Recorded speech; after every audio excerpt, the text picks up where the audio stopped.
The corridor behind the Capitol was almost silent when Lee Atwater stepped into it, carrying nothing but the fading weight of a late-night strategy meeting. The lights hummed low over. Halfway down the hall, a young congressional aide stood motionless, holding an outdated voting file, with Lee's name typed across the cover. The aide's eyes lifted, unsure, as if he hadn't expected Lee to find him here. Lee paused a few steps from the young aide, letting the quiet settle between them. The corridor had that late-hour stillness unique to the Capitol, fluorescent lights dimmed to save power, carpet absorbing every small movement, the distant hum of cleaning machines somewhere on another floor. It was the kind of silence that made every breath sound intentional. The aide tightened his grip on the voting file, his knuckles whitening around the thin cardboard. He looked barely 30, with the slightly overwhelmed expression of someone still learning how political gravity worked in this building. His badge hung crooked from his jacket pocket, as if he'd clipped it on in a hurry. "You're out late," Lee said, voice low but steady. The aide didn't answer immediately. Instead, he glanced down the hallway, first left, then right, as though checking whether someone else might be listening. The gesture was small but not subtle. "I was told to wait here," he finally said. "By who?" The aide hesitated, swallowing once. "I'm not sure I should say." Lee took another step closer, not threatening, simply present, letting the young man feel the weight of the moment. For all his notoriety, Lee had a talent for quiet pressure.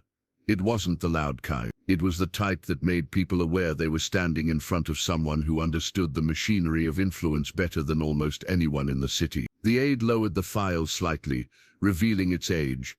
The cover had yellowed edges, and the typewritten label showed the faint outline of a date, nearly a decade old. Whatever was inside wasn't recent business, and yet someone had instructed this young staffer to deliver it tonight, at this exact location. Lee could sense the tension beneath the surface. Washington rarely delivered surprises that weren't deliberate. "Is that file for me?" Lee asked. The aide exhaled, a breath that sounded like it had been held for far too long. "Yes," he said quietly. "But I wasn't told why." Lee reached out his hand. He didn't raise his voice. He didn't rush. He simply waited. The aide's fingers trembled slightly as he placed the voting file into Lee Atwater's palm. And for a moment, the corridor felt even quieter than before. Lee held the voting file against his side for a moment without opening it. Instead, he studied the aide, how his shoulders stayed tense even after handing it over, how his eyes kept drifting toward the far end of the corridor, as if he expected someone else to appear. The kid wasn't acting. This was genuine unease, the kind that wasn't learned on the job but pulled out of someone by circumstance. "Who told you to bring this?" Lee asked again, softer this time. The aide shook his head. "I didn't get a name, just a note. It was on my desk when I got back from dinner." He reached into his pocket, pulling out a folded slip of paper. "This." Lee took the note carefully. It wasn't handwritten. It was typed, clean, precise. "Deliver the attached file to the back east corridor, 11:45 p.m. Hand it directly to L.A. No signature, no letterhead, nothing that indicated which office or committee it might have come from. The instructions were deliberate, but anonymous. An unusual combination in a building where almost everything had a paper trail. "What desk do you sit at?" Lee asked. The aide blinked at the question. "Legislative support. Third floor annex. Shared space, meaning dozens of staffers came and went every hour. Anyone could have placed the note there without being noticed." Lee felt the faint stir of something familiar, an instinct honed after years of navigating campaigns, power struggles and back channels. This wasn't random. Someone wanted him to see whatever was inside this file, someone who didn't want to be associated with the delivery. He finally opened the voting file. Inside were printed vote summaries, old ones, from a session nearly 10 years prior. Committee roll calls, margin notes, missing signatures. But what caught Lee's attention wasn't the content itself, at least not yet. It was the pattern. Several pages had small pencil marks at the edges, subtle slashes, barely visible unless you looked closely. Someone had gone through these documents and marked specific votes, specific names, specific absences. And on the final page, circled faintly in pencil, was a date that carried weight, a date tied to a vote. Lee remembered far too well, one he hadn't thought about in years. Lee closed the file slowly. The aide watched him, uncertain.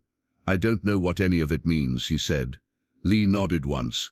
"You're not supposed to." The lights above them flickered, not dramatically, just the tired pulse of an old building running on a night schedule. But the moment stretched, carrying something quiet and heavy, as if the hallway itself understood the significance of what had been passed between them. "Did anyone see you come down here?" Lee asked. The aide's hesitation told Lee everything he needed to know. The aide's silence lingered too long to be accidental. He looked down, shifting his weight uneasily, and rubbed his thumb across the edge of his badge, as if hoping it might provide an answer he didn't have the courage to give. Lee understood that kind of hesitation. In Washington, silence was rarely ignorance, it was protection. "Who saw you?" Lee asked again, this time leaving no room for ambiguity. The aide inhaled sharply.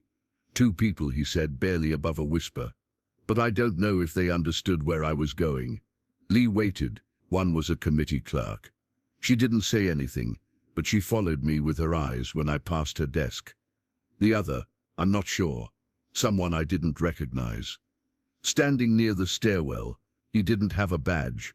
Lee's jaw tightened at that last detail. No badge in this part of the Capitol at this hour meant one of two things: security, or someone who didn't want their presence noted. "What did he look like?" Lee asked. "Dark overcoat, short hair. He kept his face down." The aide hesitated, but he stopped walking when I did. Lee absorbed that quietly. A stranger monitoring an aide, carrying an anonymous file to a specific place at a specific time. It wasn't just unusual, it was intentional.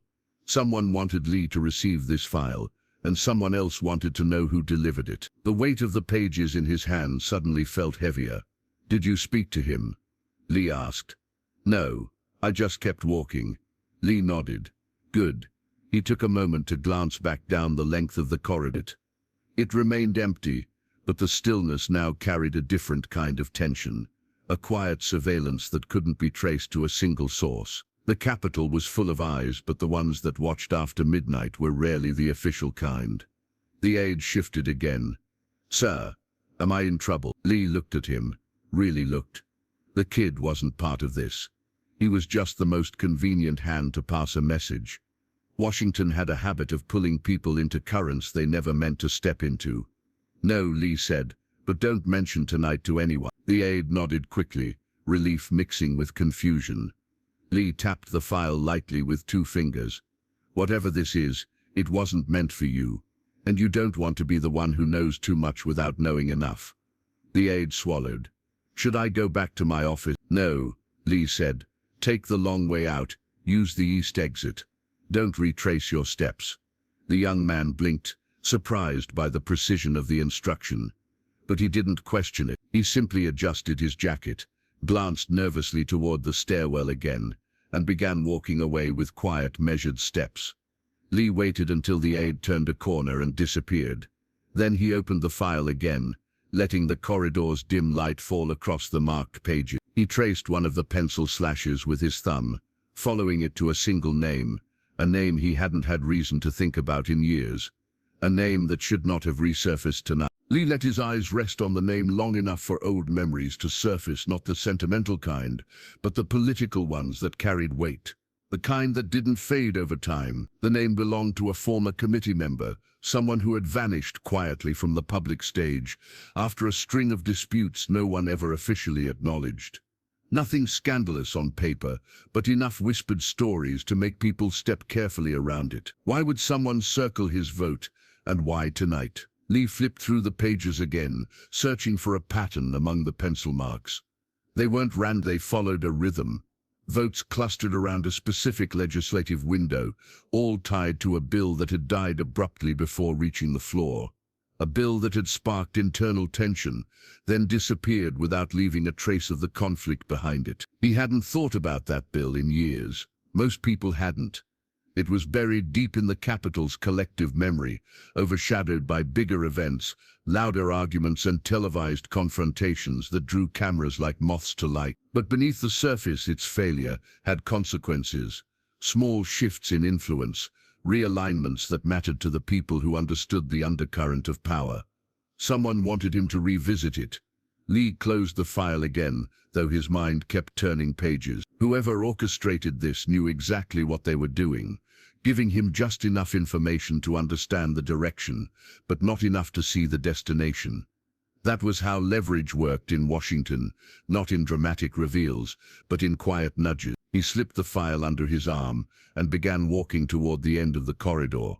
The sound of his shoes on the carpet was almost non-existent, but the pulse of tension followed him like a second shadow. The building felt different now, not threatening, but alert, as though something in its old marble bones recognized that history was shifting in a way only a few people could feel. When he turned the corner, he saw movement down the adjacent hallway. A figure stepping back out of sight, too quick to identify, too deliberate to ignore. Whoever it was hadn't expected Lee to move this direction so soon. Lee slowed, letting the moment breathe. He wasn't a paranoid man by nature, despite what some claimed. He simply understood that timing was a language in Washington, and someone was speaking fluently tonight. He took 2 steps forward and paused again. The corridor ahead was empty, but the silence carried an awareness, a subtle, watching presence he couldn't name. Lee exhaled, steadying himself. He'd spent his career navigating uncertainties, but this felt different. Not a crisis. Not yet. But the beginning of a thread, one someone expected him to. And as he stood there, holding the marked file, he realized something simple and unsettling. Whatever this was, it hadn't been set in motion tonight. It had been waiting. Lee stood still for a moment longer, letting the silence define the contours of the hallway. The Capitol at night had its own texture, emptier, but never fully deserted. Even when no one was visible, the building carried the soft echo of unresolved decisions, unfinished negotiations, and conversations that had ended abruptly behind closed doors. Lee knew how to read that kind of atmosphere. It was an old skill, sharpened through years of campaign strategy and late-night maneuvering. He moved forward, footsteps measured. The air felt slightly cooler as he approached the corner where he'd seen the movement. He didn't rush, he simply walked as someone who expected to find nothing, but knew he might find something. When he turned the corner, the hallway was empty, but the small details told a different story.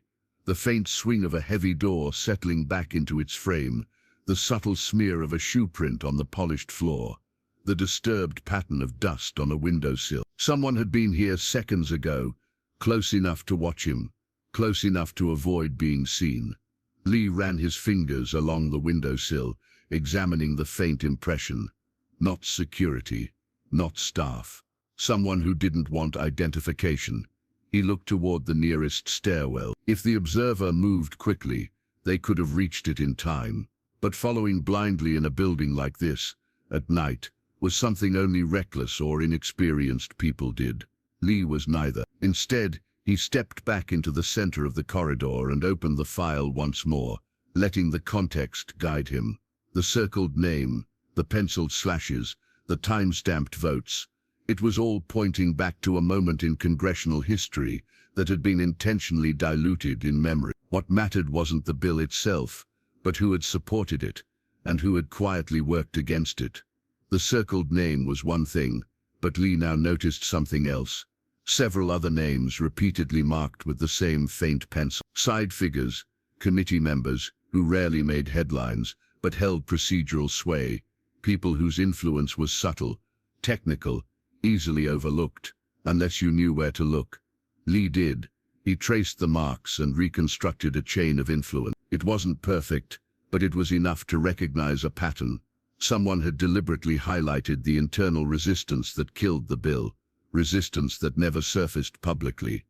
But why bring it to him now? He closed the file again and pressed his back gently against the wall, letting his thoughts settle. There was no rush. Political pressure unfolded at its own pace. What mattered was understanding the intent behind the gesture. A footstep echoed faintly from somewhere above. too soft to identify direction, but enough to suggest movement that wasn't random. Night staff wore different shoes. This step had weight, purpose. Lee straightened.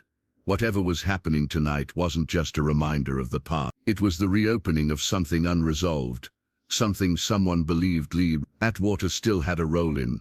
He began walking again, slower this time, the file tucked securely under his arm. If someone wanted his attention, they had it, and whoever had been watching him would likely try again. Lee made his way toward the elevator, at the end of the corridor, though he already knew he wouldn't take it. Elevators at this hour were too exposed, too predictable. Instead, he stopped several feet short and leaned slightly, just enough to check the reflection in the brushed metal doors. The distorted image showed nothing behind him but the stretch of empty hallway. Still, his instincts told him the night wasn't done watching. He turned away and headed for the back stairwell, the one staffers used to avoid crowded midday traffic. As he pushed the door open, the smell of old concrete drifted out, a strangely grinding scent. The stairwell lights flickered in a tired rhythm, one bulb buzzing as though fighting to stay alive. Lee descended a single step, then paused. On the landing below, barely visible in the dim light, lay a small rectangle of paper, not dropped accidentally, placed. His posture didn't change, but his pulse steadied into something deliberate. He walked down slowly, keeping each footfall quiet. When he reached the landing, he crouched slightly and picked up the slip of paper. It was the same size and texture as the earlier note the aide had shown him. Same typeface, same margins. Whoever orchestrated this was consistent, intentional. There were only 4 words on it. You remember that night. No punctuation, no context, just an assertion. Lee closed his hand around the note without tearing it. Memory wasn't the problem. He remembered the night the message referred to all too well. A late committee session, a sudden procedural shift, a few closed-door conversations that were never recorded, never acknowledged, never fully explained. He had been younger then, but not naive. He slipped the note into his jacket and started down the stairs again, but this time his mind wasn't on the hallways or the shadows. It was on the way Washington revived its ghosts, not loudly but with precision. When he reached the next landing, he heard a noise below, not footsteps exactly, more like the quiet adjustment of someone repositioning their weight. The stairwell amplified it just enough to make the presence clear. Lee stopped, the file under his arm pressed lightly against his ribs, a reminder of the night's momentum. He stepped down 2 more stairs, slowly letting the silence answer for him. The sound didn't repeat, but he could feel its imprint in the stale air. He reached the door to the next floor and pushed it open just slightly, enough to listen. The hallway beyond was empty, the lights static and calm, but the faintest smell of cigarette smoke clung to the air, a type no longer used by most of the building staff. He knew that scent, not the person but the style, an older brand favored by a certain generation of operators who navigated politics through whispered favors and quiet exchanges. People who didn't leave trails. Lee stepped out into the corridor, closing the stairwell door behind him. The echo of the latch seemed to settle the entire floor. Whoever had been in the stairwell wanted him aware of their presence, but not their identity. And that choice mattered. As he began walking again, a realization tightened subtly in his chest. Tonight wasn't about resurrecting old business. It was about seeing whether Lee Atwater would follow the thread. Someone was watching for his reaction, and so far he'd given them exactly none. Lee walked down the length of the quiet hallway, letting the building's night silence settle around him like a second coat. He'd spent enough years in Washington to know that messages delivered after midnight were rarely simple. They weren't warnings. They weren't threats. They were tests. Carefully constructed signals designed to measure how much someone was willing to see, and how far they were willing to step. He paused near a row of darkened office doors. A cleaning cart sat abandoned beside one of them, a mop leaning against the handle, as if someone had stepped away in a hurry. The scene seemed ordinary at first glance, but the mop's head was still damp, too damp for someone who had left long ago. Whoever had been here had moved quickly and recently. Lee pressed his fingers lightly against the nearest office door. Locked. He moved to the next. Locked. The third one gave a barely perceptible shift under his touch. Unlocked, though no light seeped through the crack beneath it. He pushed it open slowly. Inside, the office was dark except for the faint glow of the city lights leaking through the blinds. Papers were stacked neatly on the desk, untouched. A jacket hung on the back of a chair. A coffee mug sat half full, steam long since gone cold. Someone had been here tonight, and left in a hurry.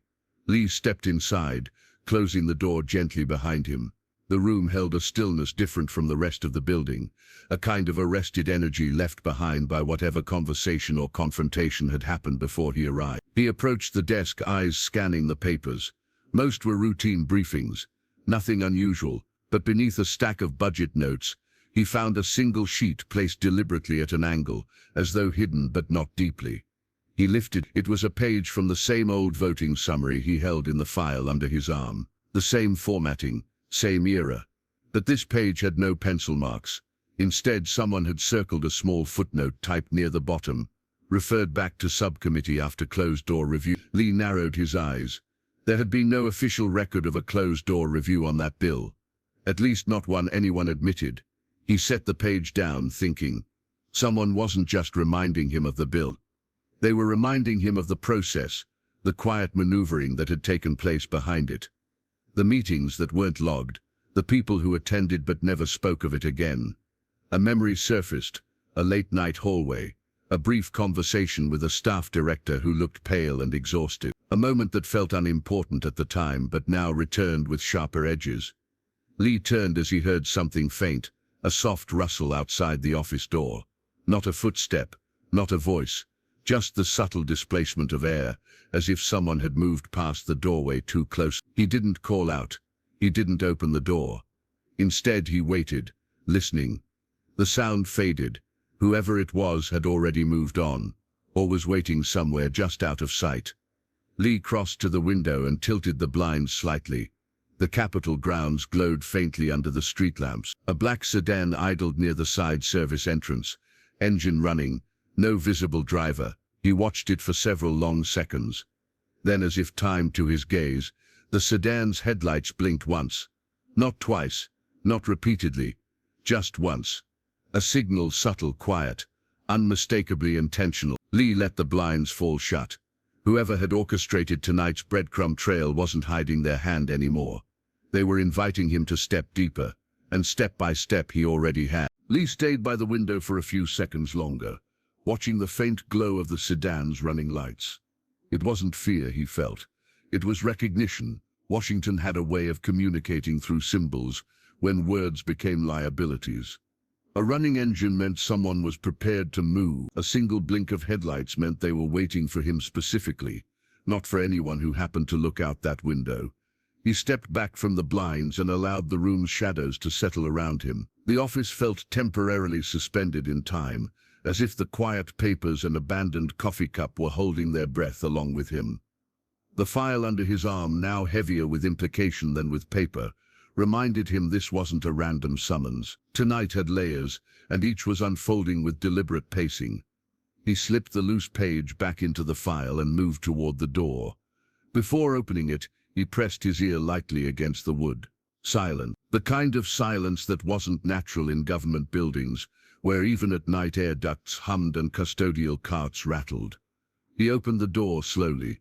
The hallway was empty, but carried a subtle shift, like someone had just walked through and the air hadn't yet settled. At the far end, the stairwell door moved gently, a slow swing as if recently let go. Lee walked toward it, pace steady, not hurried. Whatever waited outside, rushing wouldn't change it. He descended the stairwell in measured steps, scanning the landing below for any new signs. Nothing. No notes this time, no sounds, just the hollow echo of his footsteps bouncing back in soft, controlled waves. When he reached the exit door leading outside, he paused again. The metal push bar was slightly warm, not heated, just touched recently. Someone had passed through within minutes. He pushed the door open and stepped into the cool night air. The Capitol's service drive stretched out before him, lit by a few aging lamps that cast more shadow than clarity. The black sedan was still there, engine running with a quiet hum. The windows were tinted heavily, concealing whoever waited inside. Not a security vehicle, not an official transport. A private car carefully chosen. Lee approached slowly, Not from the front, but from an angle, enough to see but not to expose himself. Whoever sat inside made no movement when he drew near.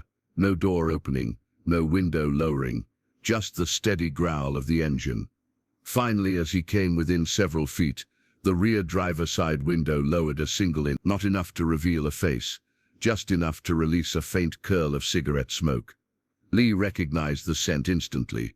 Same brand he'd smelled in the hallway. Same brand favored by a particular set of Washington operators who believed influence worked best in the dark, without memos, without fingerprints, without witnesses.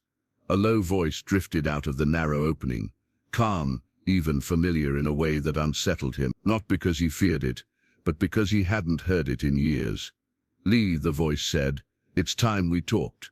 The window rose again, the rear door unlocked with a soft kick, not an invitation, a decision already made. Lee glanced once at the Capitol building behind him, its marble facade glowing faintly under the nightlights.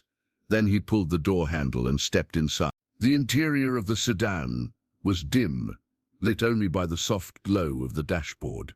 The man beside him remained a silhouette present, controlled, withholding more than he offered. Lee didn't speak.